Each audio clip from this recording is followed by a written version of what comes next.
it's Mary from Singing Strong. If you're new here, welcome. And if you're returning, welcome back. It's good to have you here.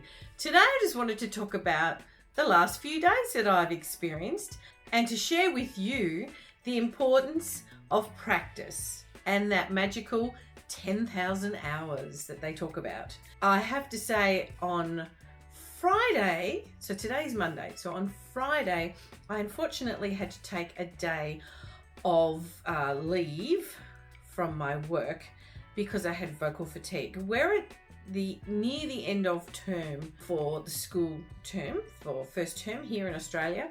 So I've been working flat out for 8 weeks, just non-stop. It's just been so busy. It's been wonderful, but just crazy busy. And last week in particular, I just overdid things. And at the moment I'm conducting 2 choirs, and I'm also working as musical director on a local production of Frozen Junior. And I think my voice just went, no, that's too much. So I had to have vocal rest. I had vocal fatigue on Friday. And so I literally did not talk for a day. I might have said a few words here and there, but pretty much just rested the whole day, which was a little bit frustrating. However, it has helped my voice and it's working much better and it's not feeling so fatigued. So it's important sometimes you've got to listen to your body when you're not feeling 100%.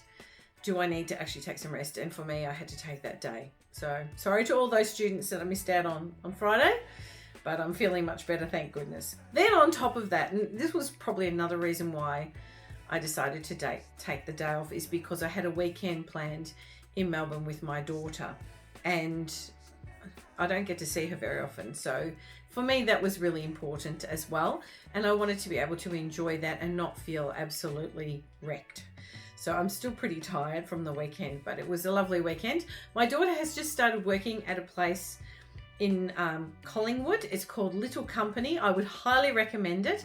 They do treatments, so they have facials and they work with people who have some pretty serious skin conditions. There's a special lamp that's been invented that actually, if you have bad eczema on your hands or you have issues with your face, they can use those to help to actually heal the skin, which is fantastic. It's amazing technology. However, I went for a facial. And I'm not being biased just because it was my daughter, but it was the best facial I've ever had.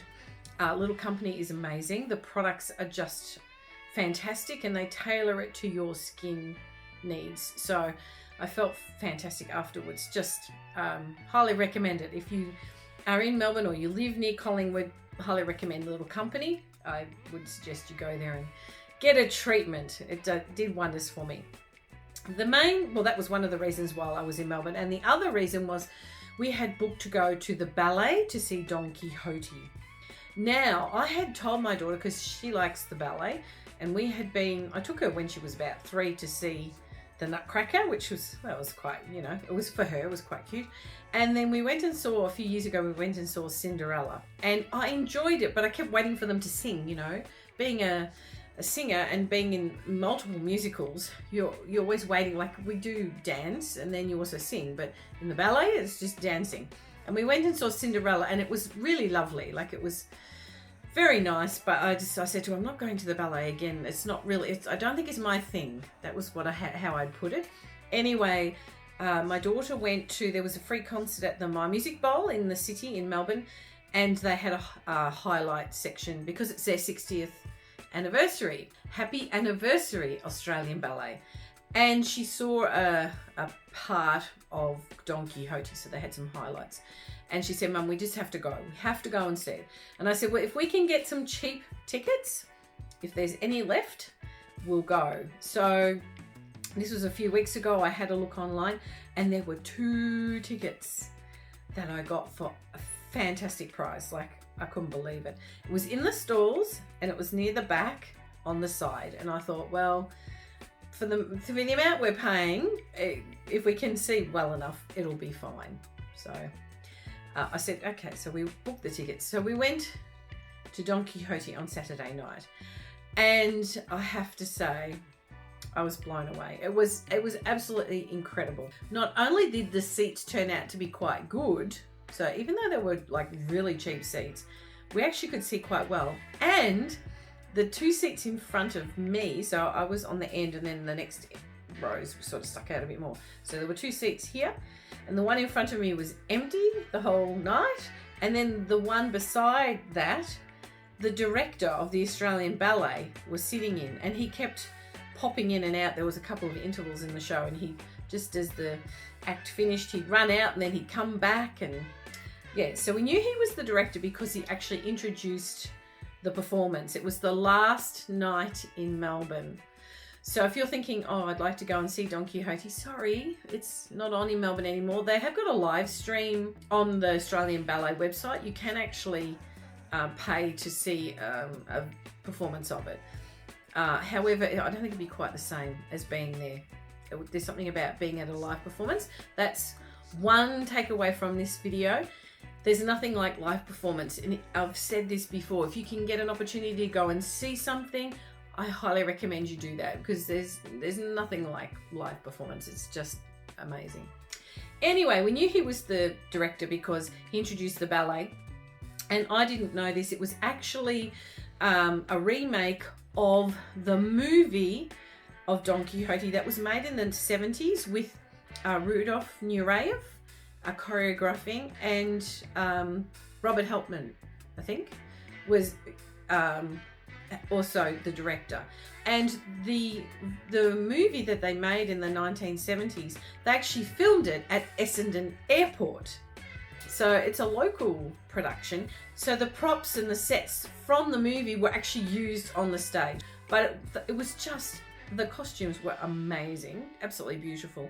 And the sets were quite appropriate for the stage. That it worked really well. He introduced it all, and then it started like the movie. So it had all the credits and introducing who's what. But the music, I had never heard of the composer. It had Spanish theme. It was fantastic music.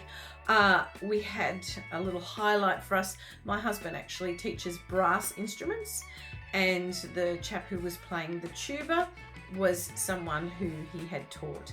So that was a nice little highlight, and we could hear him every now and then. He had a little solo that came out, so that was nice to have a connection with the orchestra in that regards. And the performance was just extraordinary. And the choreography by Rudolf Nureyev made this performance absolutely incredible, and I don't know how they were able to get through the whole show, because they had done a matinee as well, and then they did the show. So it was the last show on Saturday night, and the dancing was incredible, absolutely amazing. It was also very beautiful. The end of Act 2 in particular, just stunning. The costuming was beautiful, and the music, it was just delightful to watch. And there was also quite a lot of comedy in the show as well, which I didn't know. So we had a good laugh as well. It was very clever, very well done. So even though they weren't talking and they weren't singing, you could still follow the story. If you want to know more about the story, you can go and look it up yourself. It is going to Sydney, so if you're a Sydney sider, or you would like the idea of flying to Sydney for a weekend, it starts in the beginning of April. So I would highly recommend it. If you can get there, go and see it. So I had said that I would never go to a ballet again, and I have to rethink that. I think it depends on the ballet itself. Like, this was just so exciting, and it really the music was exciting and the dancing was amazing. So for me, I thought, yes, that's worth going to see. Plus we got some good prices for the tickets, which really helped as well. Another thing I want to take away from this is that there's no easy way to achieve something. Those people have probably been dancing since they were children, and the 10,000 hours, like, it would be double, triple that they have done in practice to prepare for this performance.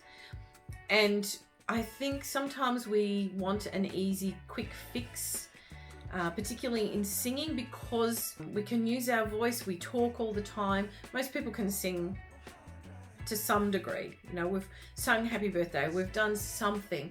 So there's an attitude of, well, it must be easy. And yes, it can be easy in a way, but it also takes practice. So even people who are skilled with singing if they don't put in the work, if they don't prepare themselves, then you can't expect to have great results. It's just the way it is. So if you've heard someone say, oh, you can, a few quick lessons and you'll be singing like whoever, I'm sorry, it's not true.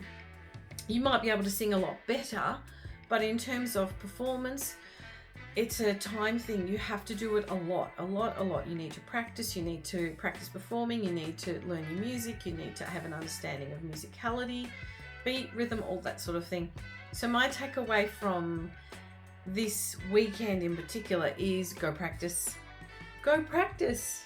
Go practice, because that's the only way you're going to get better at your craft. And that goes for me too. I need to go practice. I highly recommend Don Quixote, and if you get a chance to go and see it in Sydney, please go and see it. You will love it, I guarantee you. It was a full house, standing ovation. Congratulations, Australian Ballet, you did an amazing job. Absolutely loved it. Okay, have a great day everyone, and go practice. Bye!